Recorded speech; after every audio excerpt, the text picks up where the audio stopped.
Hello, people. My name is Maya. I've come here to share my own experience with my evil mother-in-law. This is the story of how my mother-in-law got her karma. I hope you enjoy this story and get some ideas on how you can deal with your mother-in-law. My husband Carter and I were all set to have a blissful married life. We loved each other very much and were already pretty set in our lives.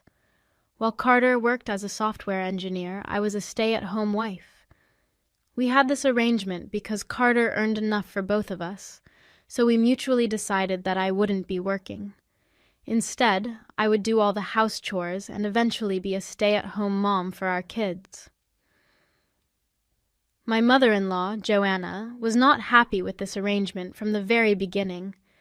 She had an extreme dislike for me. She left no chance to throw snide remarks at me and occasionally called me a gold digger. When she found out about our arrangement, she said, "Wait, what?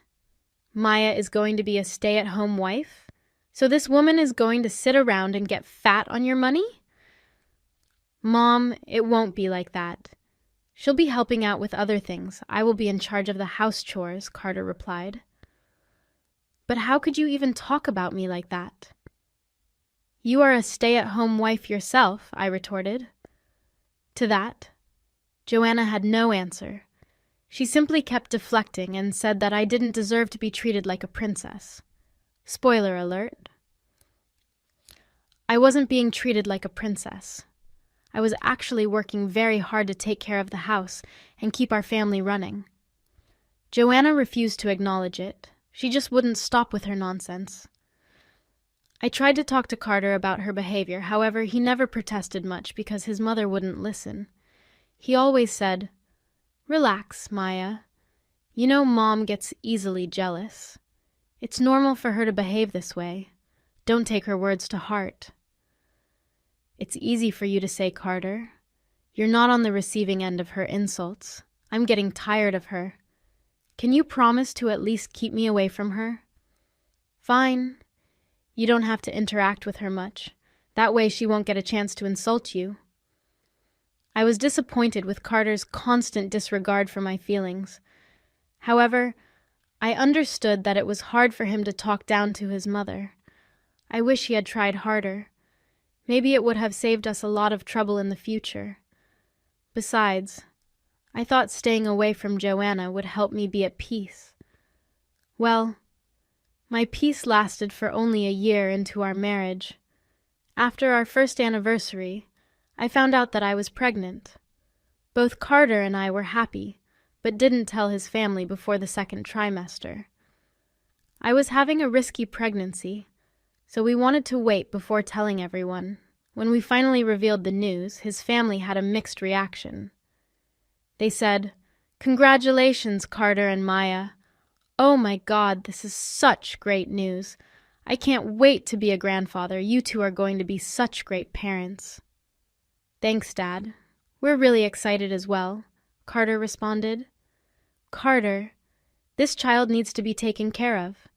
You say Maya is having a tough pregnancy. I think I should move in with you a month before she is due. That way, I can help her get some rest." "My mom also moved in with us when Joanna was pregnant with you. It does help to have an extra pair of hands. What do you guys think?" his mother suggested. "That's a great idea, actually. I'm sure we'll appreciate the help." "Thank you for offering, Mum. It will be a huge relief to have you around. You can move in with us before our delivery," Carter said. He happily gave his consent to let Joanna live with us for a while, without even consulting me. My husband made this decision right away.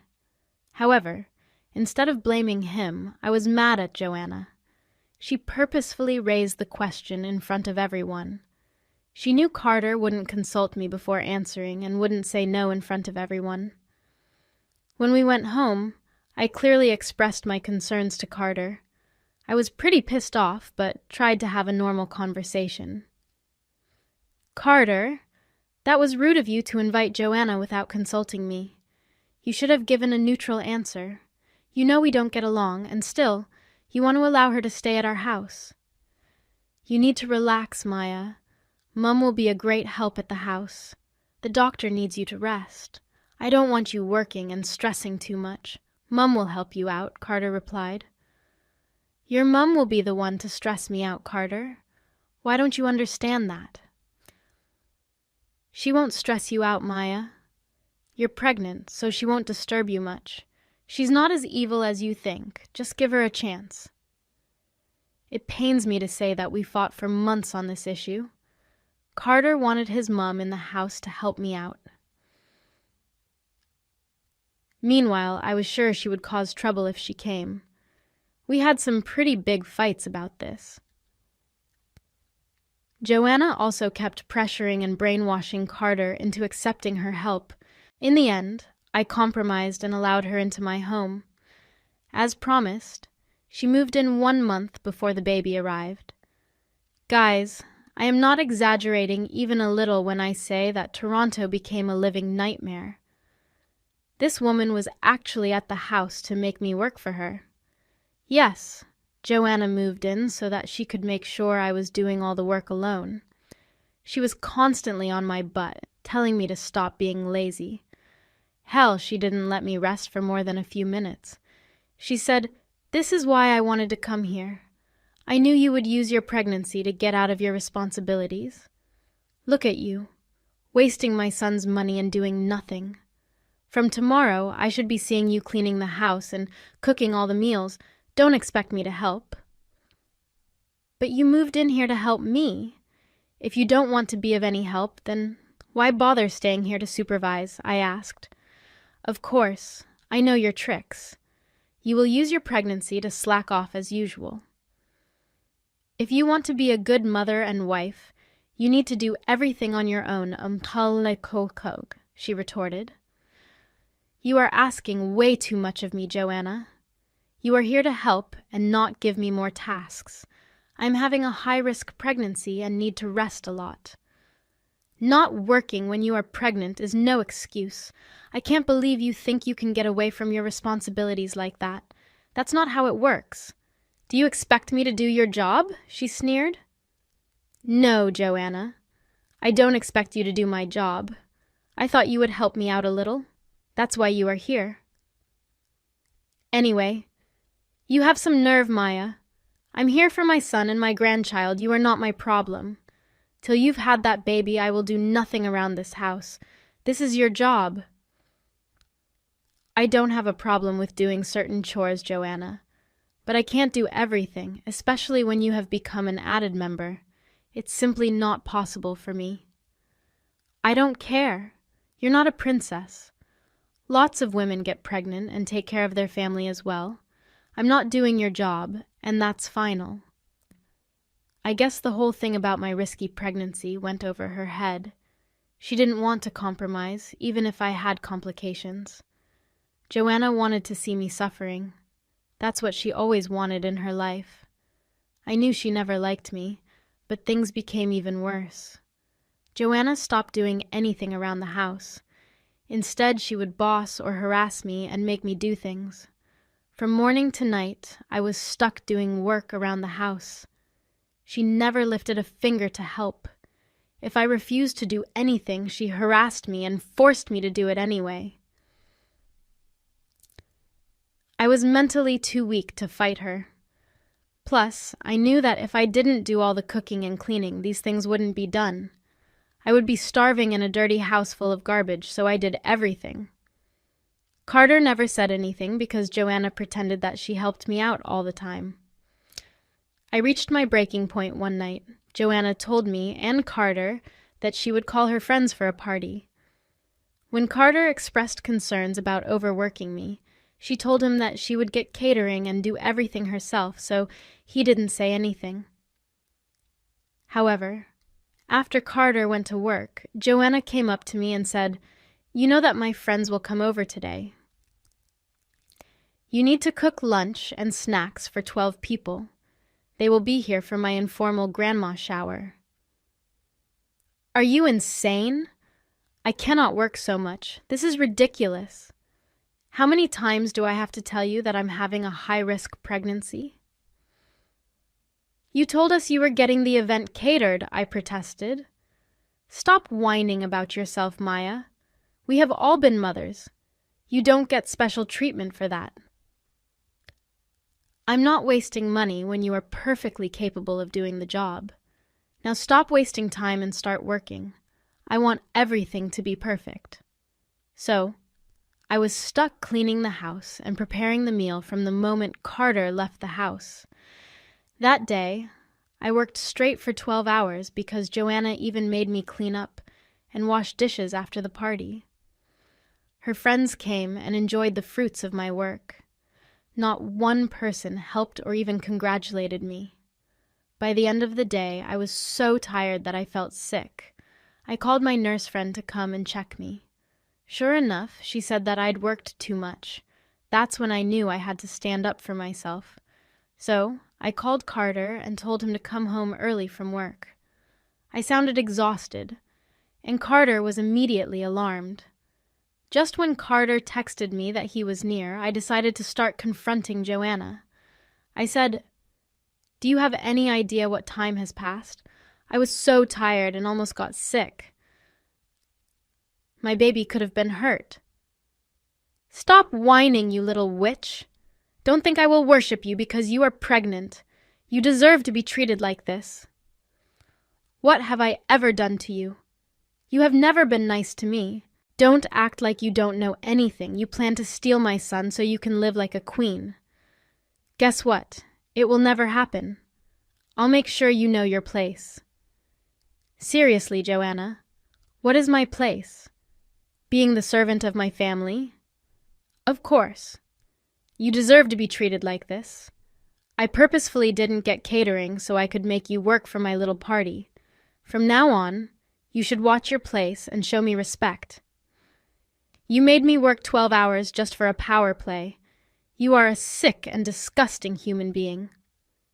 Don't talk to me like that. I'll make you work as long as I am here. You deserve this treatment since you signed up to be my daughter-in-law. Just wait till I invite more people next week and make you work even more. Maybe then you will learn your lesson for being lazy." Joanna went on spewing venom at me. I was even shocked by the fact she considered me a servant for her. However, I also knew that my sweet revenge was coming, as I had planned. Carter had walked through the front door minutes ago and heard most of the conversation. I could see him while Joanna couldn't. When Carter finally spoke, she was shocked. He said, "Mom, what the hell is going on here? You made Maya work like a servant for your party? Why on earth would you do that? Carter, son, when did you come home?" "Well, there was no party here. Maya's just making things up. She's pretty hormonal, you know." "Thank God I'm here to help her." "You clearly said you made her work." "My pregnant wife worked for 12 hours to serve your guests. What made you think it was okay? You said you were getting catering to cook for your party." "She didn't get any catering for her party, Carter. She made me do everything." "You can call her friends and ask." "Look, Carter, it was just some small work. She shouldn't be lounging around in the house doing nothing. She's been lazy and useless. You have to understand I did it for her good. Stop it, Mum. I've already had enough of your nonsense. You don't get to come here and decide what my wife should do. Hell, you had Grandma look after you when you were pregnant. You never lifted a finger back then." "Carter, that was different. Maya is a lazy woman. She needs to work for her family. You can't expect her to lounge around while I slave myself for her. She's already getting fat from sitting around. It would help her to lose some weight." "That's it, Mum.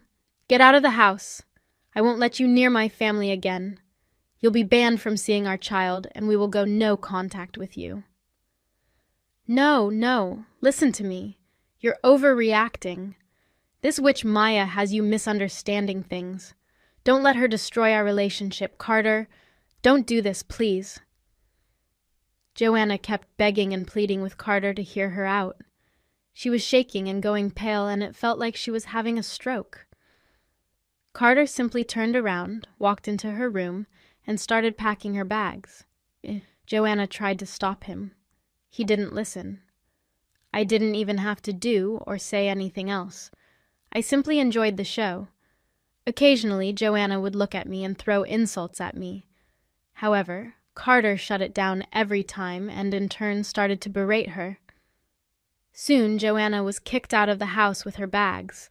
Carter called Rob to come and take her home. Rob was absolutely appalled by what Joanna had done. He came to our house and took away Joanna, who was still sobbing and screaming at us. We remained unfazed. When they finally left, Carter broke down and apologized to me. He said, "I'm so sorry for putting you through this. I had no idea she would betray me like that. If I had known, I wouldn't have allowed her here. Please forgive me." "It's not your fault, Carter. She did this." "No. I should have listened to you before I brought her here, even after you said no. This is my fault." "Carter, you thought she would help me out. I know she manipulated you into this. I was there when it happened."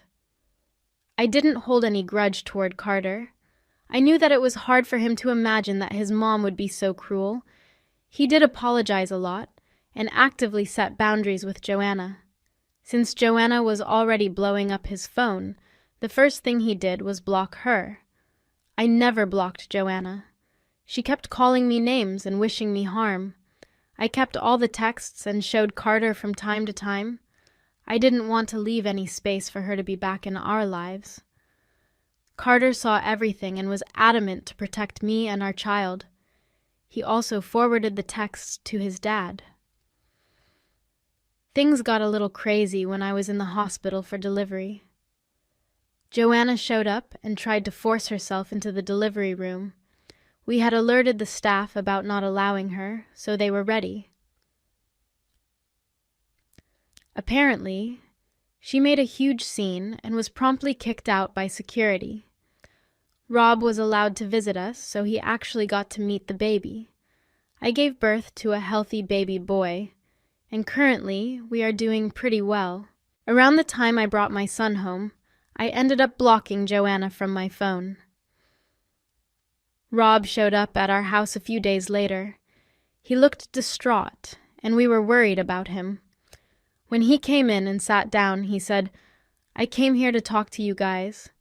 There's something important you should know." "What is it, Dad?" "Tell us immediately. You look distraught." "I decided to divorce your mother. I am done with her. After everything that's been happening, I don't think I can stay with her." "Are you sure about this, Rob?" "I mean, she is a bad mother-in-law, but that doesn't mean you should divorce her." I thought about it a lot, Maya. Joanna has always been this way. She has been super selfish all along. We had many fights about her behavior. She has been escalating her behavior recently, and it hasn't been sitting well with me. If you think it's better this way, then so be it. I will support you no matter what. I'm done with Mum anyway. There is no way she's coming near our family again. We supported Rob and offered him a place at our house. He refused, but said he would visit daily to help us out and check on the baby. Rob did end up separating from Joanna. She went absolutely ballistic and showed up at our house to shout at me. She never got inside but stayed on the porch and shouted threats at me. We called the police on her and filed a restraining order. Having a newborn was exhausting, and we simply didn't have the energy to deal with Joanna anymore. Since the whole incident, it has been several months. Joanna and Rob have almost finalized their divorce. Joanna is still being salty about everything, so the divorce proceedings are taking time. It turns out Rob owns their house and she can't claim it due to a prenup. She did try to show up at Carter's work and begged him for a place to stay. Carter simply called security and told them to escort her out. It turns out Rob gave her a month's notice for eviction. She thought he was bluffing. So when she was finally about to be kicked out, she went to Carter for help. I guess she was counting on Carter to look after her. Thankfully, my husband grew a shiny spine and didn't bend to her demands. Joanna even dared to show up at our house when Carter wasn't there. She came to the door and said, "Maya, please, I know you can hear me. Please help me reconcile with my son. He isn't ready to hear me out. I will be becoming homeless very soon. I need your help. You have some nerve showing up at our house. I will never forgive you, Joanna." "You're just getting your karma. There is no use begging me." "Nah, just forgive me this time. I'm sure Carter will forgive me if you do. I need your help." I stopped listening after that.